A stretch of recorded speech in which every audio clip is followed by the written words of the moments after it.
1890년 8월, 미국에선 인류 최초로 범죄자를 전기 의자에 앉혀 감전사시키는 처형이 이루어집니다. 이 전기 의자에 최초로 앉은 사람은 사실혼 관계 여자친구를 도끼로 살해한 윌리엄 캐멀러였습니다.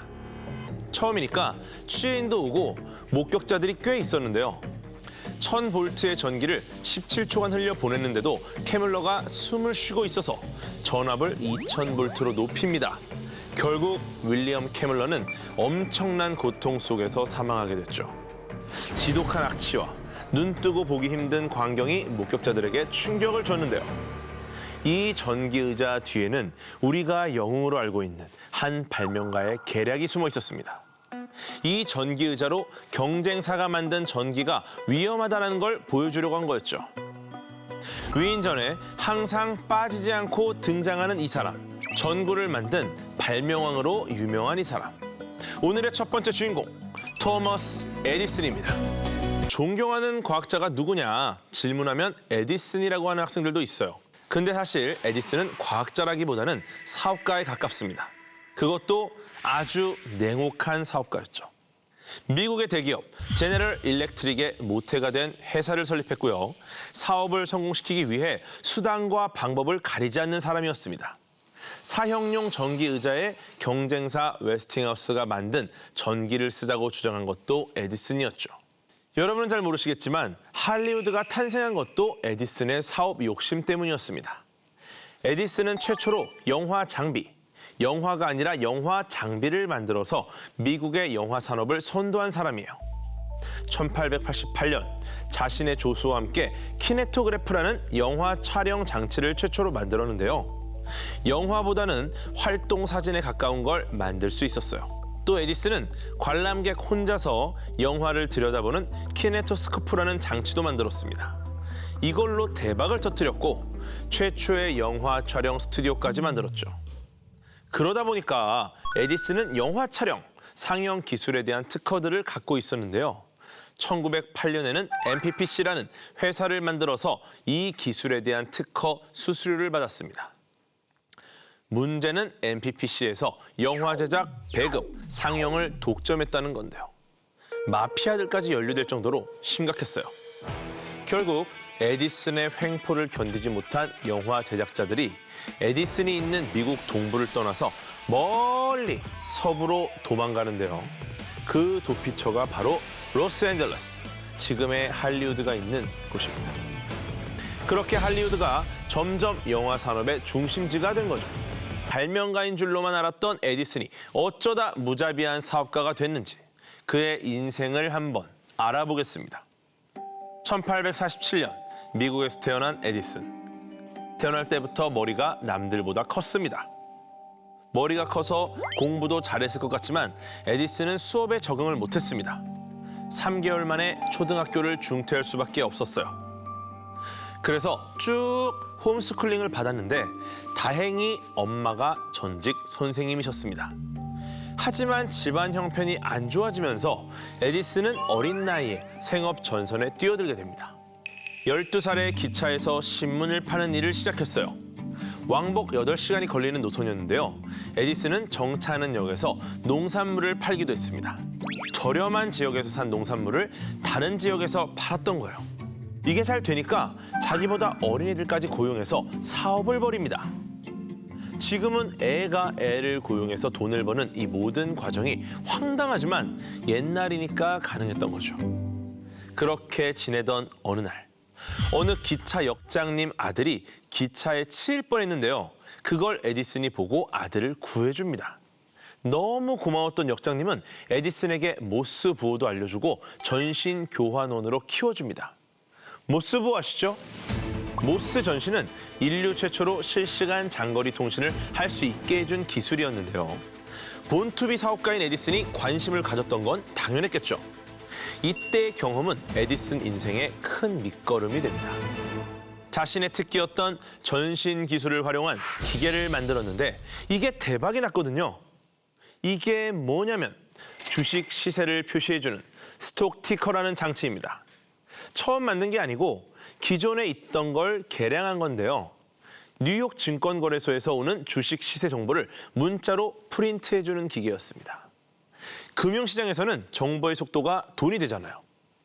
에디슨은 이걸로 큰 성공을 거둡니다. 한화로 약 23억 원 정도 수익을 냈어요. 그런데 이게 끝이 아닙니다. 전신 기술을 활용해서 사중 전신기를 발명한 겁니다. 에디슨은 이 발명으로 현재 기준 약 250억 원을 벌어들입니다. 이때가 고작 28살 때였어요. 에디슨은 이 돈을 전부 자신의 공장을 만드는 데 투자합니다. 뉴저지의 멘로파크라는 작은 마을에 발명에만 전념할 수 있는 연구소를 만든 건데요. 당시 대학에 있는 연구소보다도 규모가 크고 시설이 좋았습니다. 나중엔 직원도 60명이 넘었고요. 에디슨이 평생 낸 1093개의 특허 중에 약 600개가 이 연구소에서 나왔습니다. 최초의 녹음기인 축음기도 여기서 탄생했는데요. 이것 덕분에 음악이 대중화됐다고 볼 수 있습니다. 연주자나 가수가 바로 앞에 없어도 음반을 대량으로 생산해서 어디서든 재생할 수 있었던 거죠. 당시 에디슨은 축음기 말고도 발명품을 몇백 개나 더 만들어서 멘로파크의 마법사라고 불렸는데요. 에디슨을 진짜 마법사로 만들어준 건 따로 있었습니다. 바로 백열 전구입니다. 그때까지 집 밖에선 아크등이라는 걸 사용했는데 빛이 너무 밝아서 광장 같은 데서나 쓸 수 있었어요. 반면에 집에선 가스등을 썼는데 빛도 어둡고 연기가 나서 오래 쓸 수가 없었습니다. 이 가스등이랑 아크등의 중간쯤 되는 밝기를 가진 게 백열 전구였는데요. 여러분, 에디슨이 전구를 발명했다, 최초의 전구 발명가다, 이렇게들 많이 알고 계신데 이건 사실이 아닙니다. 그전에도 백열 전구는 있었어요. 문제는 그 전구가 몇 분 버티지 못하고 꺼졌다는 겁니다. 에디슨의 업적은요, 이 전구를 개량해서 세계 최초로 백열등을 실용화시킨 겁니다. 에디슨은 전구의 필라멘트가 높은 온도에서도 녹지 않도록 일본산 대나무로 필라멘트를 만들었고요. 불이 꺼지지 않도록 전구 속을 진공 상태에 가깝게 만드는 데 성공했죠. 갑자기 100배 이상 오래가는 전구가 만들어진 거예요. 에디슨이 이 전구를 만들기까지 10,000번이나 실패했다는 이야기가 유명하죠? 명언도 있잖아요. 나는 실패를 한 것이 아니라 단지 작동하지 않는 10,000가지의 방법을 발견한 것이다. 우리도 마음에 새길 만한 말이죠. 실패는 없다. 모든 건 성공으로 가는 과정일 뿐이다. 에디슨은 이걸 성공시키느라 안면마비로 쓰러질 만큼 과로를 했다고 해요. 이렇게 에디슨이 고생한 덕분에 1879년 12월 우리의 밤을 밝히는 새로운 빛이 탄생했습니다. 그런데 에디슨이 과학사에 남긴 더 큰 업적이 있습니다. 바로 전기 시스템을 창조한 건데요. 생각해보세요. 백열 전구를 잘 만들어 놨어요. 근데 그걸 켜려면 어떻게 해야 됩니까? 전기가 있어야 돼. 그런데 그 전기 시스템이 그땐 없었단 말이에요. 작은 전구 하나 켜려면 전구를 끼울 소켓부터 전기를 공급하는 전기 선로, 전기를 대량 생산하는 거대한 발전기, 전력량을 측정하는 계량기, 이런 모든 시스템이 필요한 건데 그게 없어요. 그런데 에디슨 어떻습니까? 이걸 해냅니다. 전기 시스템을 만든다고 200개가 넘는 특허를 출원했고요. 이때 만든 각각의 회사들이 병합돼서 세계적인 대기업 제너럴 일렉트릭의 모태가 됩니다. 결국 에디슨은 뉴욕에 전기를 공급하는 최초의 중앙 발전소까지 설립했고요. 1882년 9월 뉴욕의 밤을 백열 전구로 환하게 밝히는 데 성공합니다. 그리고 에디슨은 뉴욕에 100개 넘는 발전소를 세우며 전기 산업의 거물이 됩니다. 발명가에서 사업가로 거듭난 거죠. 떼돈 벌 일만 있을 것 같은 이때 예상치 못했던 장애물이 생깁니다. 에디슨의 경쟁사가 등장한 거예요. 그때부터 에디슨은 경쟁사랑 거의 10년 동안 전쟁을 치르는데요. 그 경쟁사의 핵심 인재가 에디슨이 아는 사람이었습니다. 바로 니콜라 테슬라입니다.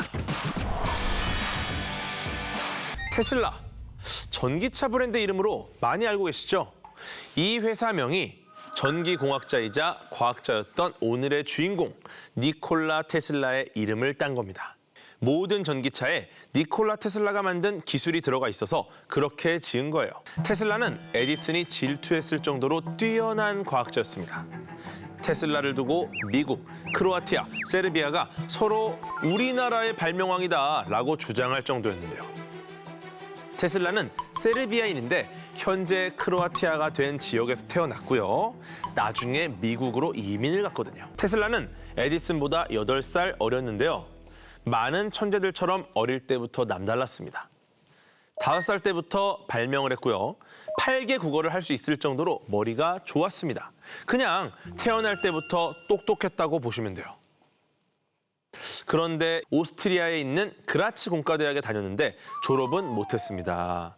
잠도 거의 안 자고 공부만 하는 모범생이었다가 친구한테 공부만 하는 애라는 조롱을 받고 일탈에 빠졌거든요. 원래 모범생이 놀기 시작하면 끝이 없습니다. 그래도 운 좋게 취업에는 성공을 했는데요.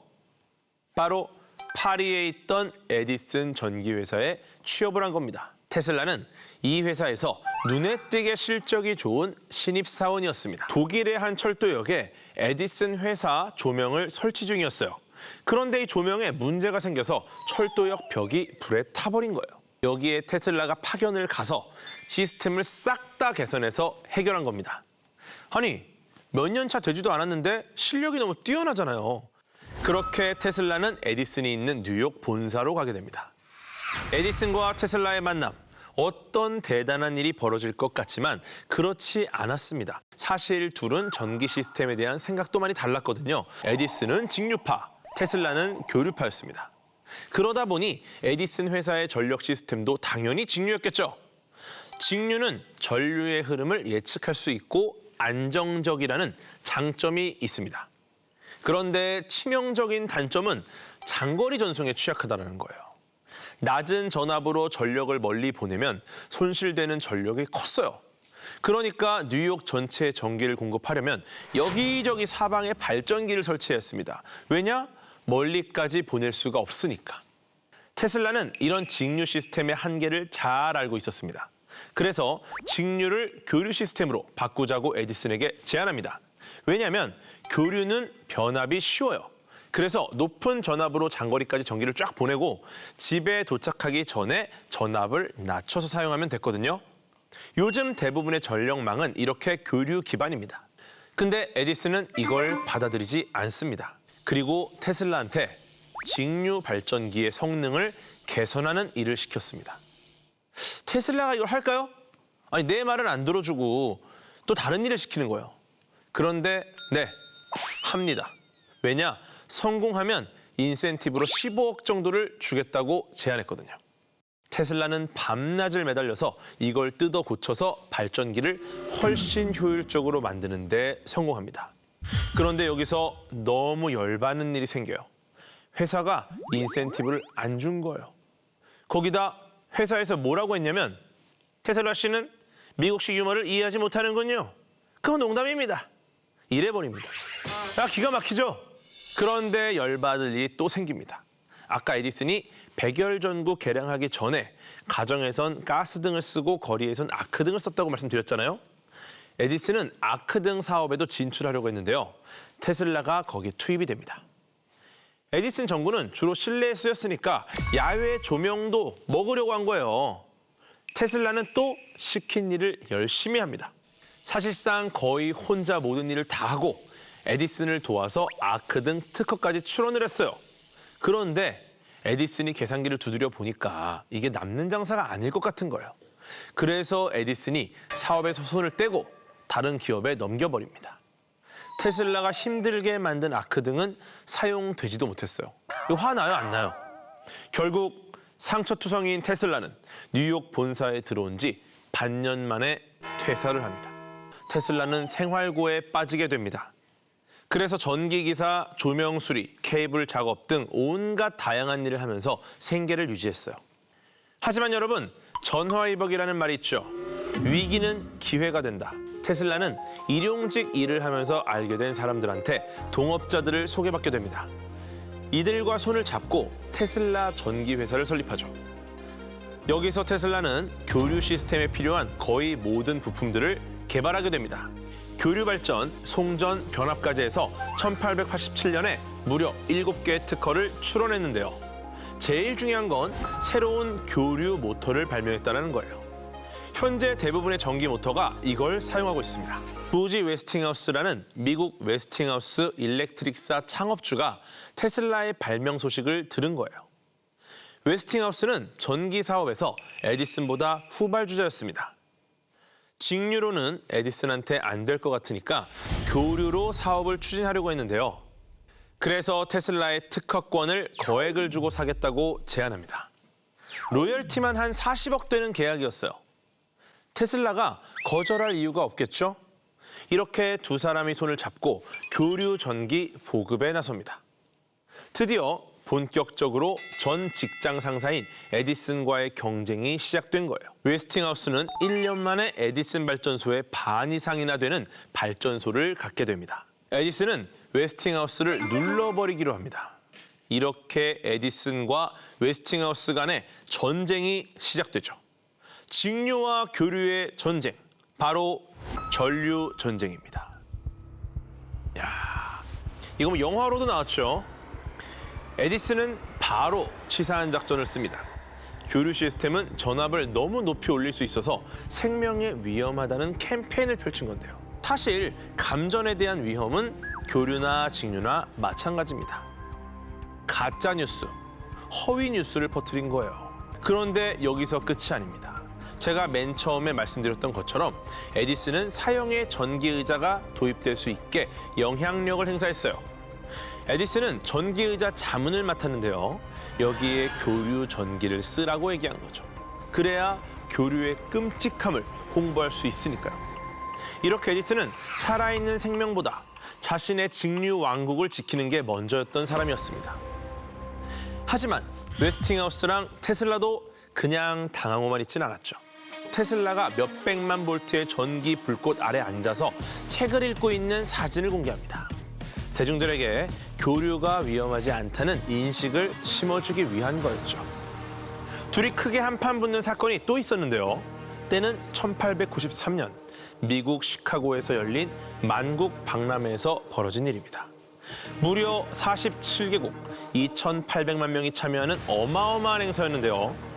이 박람회에서 중요한 포인트가 전구 20만 개를 동시에 켜서 밤을 낮처럼 밝히는 이벤트였어요. 에디슨과 웨스팅하우스, 테슬라는 전기 사업권을 따내는 입찰에 참여합니다.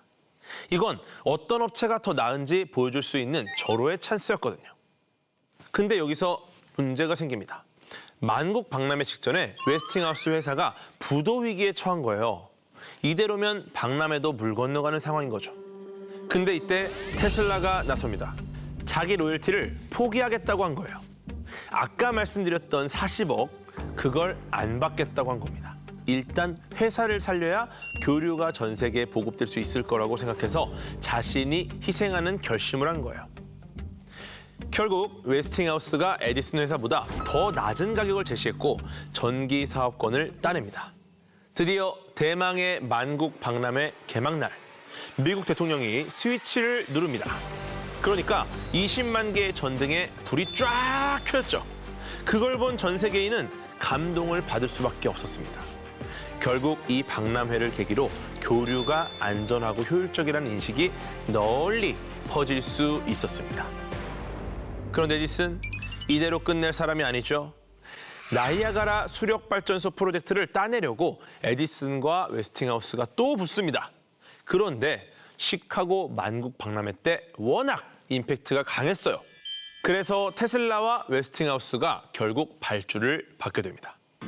이렇게 나이아가라 수력 발전소의 교류 시스템이 채택되면서 교류는 10년에 걸친 전류 전쟁에서 최종 승자가 됩니다. 교류가 전력 산업의 표준이 되는 시대를 맞이했죠. 반면 에디슨은 미래 전기 시장에서 밀려났고요. 자신이 설립했던 제너럴 일렉트릭에 경영권까지 빼앗기게 됩니다.